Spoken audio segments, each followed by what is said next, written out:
A stay-at-home mom can feel guilty buying a $5 coffee while her husband works himself into exhaustion, and both of them sense tension around money they can't fully explain.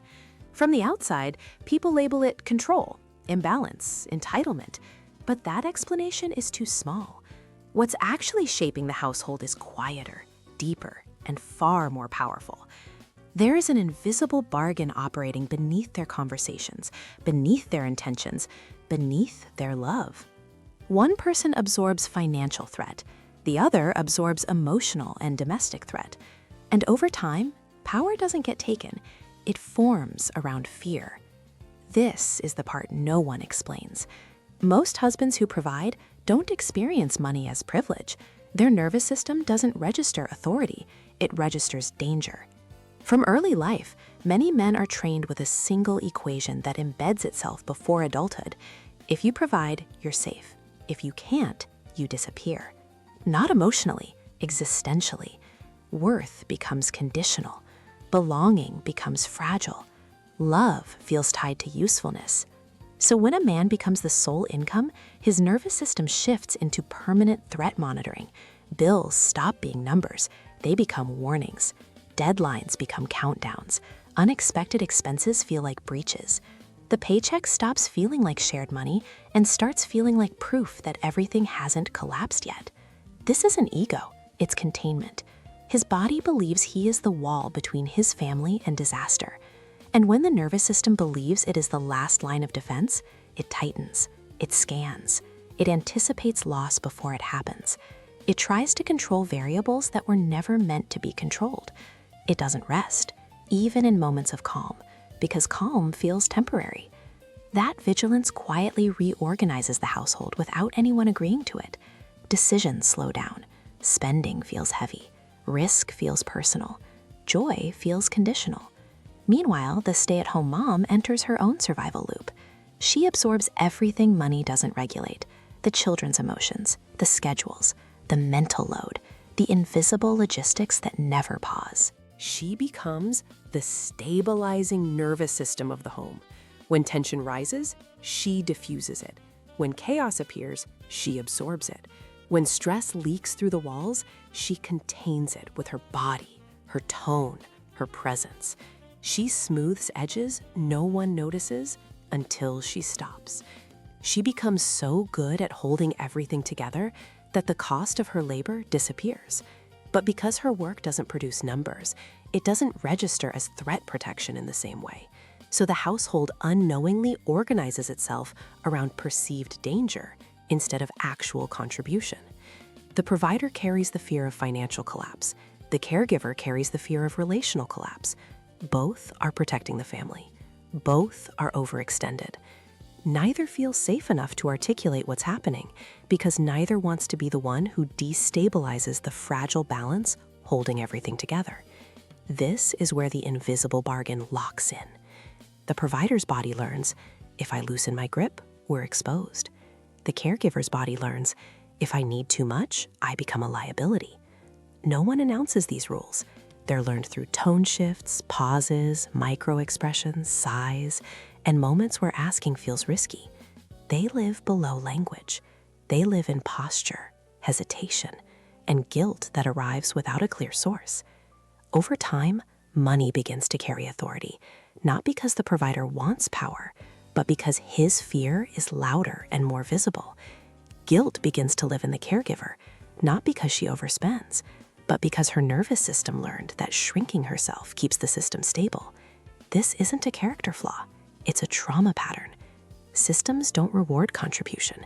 They reward whoever appears closest to catastrophe. Income looks like catastrophe because it's measurable, fragile, and tied to generational survival stories about men being disposable if they fail. So the provider's stress becomes the organizing force of the household. The caregiver's self-denial becomes the lubricant that keeps everything moving. Slowly, without intention, authority crystallizes around the one carrying financial threat, not because he demanded it, because fear shaped the structure. This explains why even loving, generous providers can feel tense around spending, and why even capable, intelligent caregivers can feel guilty asking for basic comfort. They aren't fighting each other. They're obeying a contract written by nervous systems under pressure. The provider's body says, hold the line or we fall. The caregiver's body says, don't add weight or you'll be resented. And once this loop is established, permission disappears.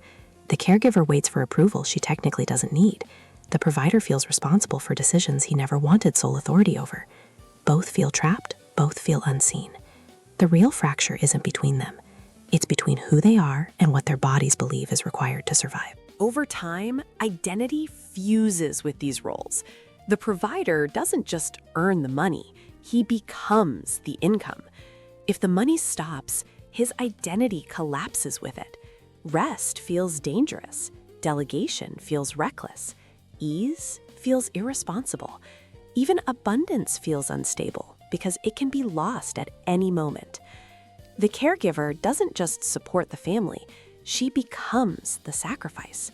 If she needs too much, she risks destabilizing everything. Receiving feels indulgent. Desire feels unsafe. Pleasure feels like a withdrawal she didn't earn. And because both identities are built on fear, neither person ever truly relaxes. This is why money conversations feel charged, even when nothing is technically wrong. You're not negotiating expenses, you're negotiating survival positions. When the caregiver spends on herself, her nervous system reacts as if she violated the bargain. When the provider loosens control, his nervous system reacts as if he endangered the family. Neither response is logical, both are conditioned. And this answers the question buried beneath the guilt. Who was holding the power she thought she didn't have? It was never her partner as a person. It was the invisible bargain itself, a structure built from inherited roles, unspoken fear, and nervous systems trained to prioritize survival over equity. Once she sees this, the guilt stops feeling personal. The authority stops feeling external. She realizes she wasn't asking permission from a man. She was responding to a system that taught her disappearance equals safety. And when that realization lands, the system loses its invisibility. Because bargains only work when no one names them. The moment they're seen, they destabilize. But here's the real cliff edge. When the invisible bargain breaks, both people lose the identities that kept them safe. The caregiver can no longer hide behind self-denial. The provider can no longer hide behind vigilance. Fear doesn't disappear, it surfaces. And once fear is exposed, the household faces a question it has never had to answer before. If no one is allowed to shrink, and no one is allowed to brace alone, then who are they without the roles that protected them? Because the moment safety stops being hoarded and starts being shared, the old power structure doesn't just weaken, it has nothing left to stand on.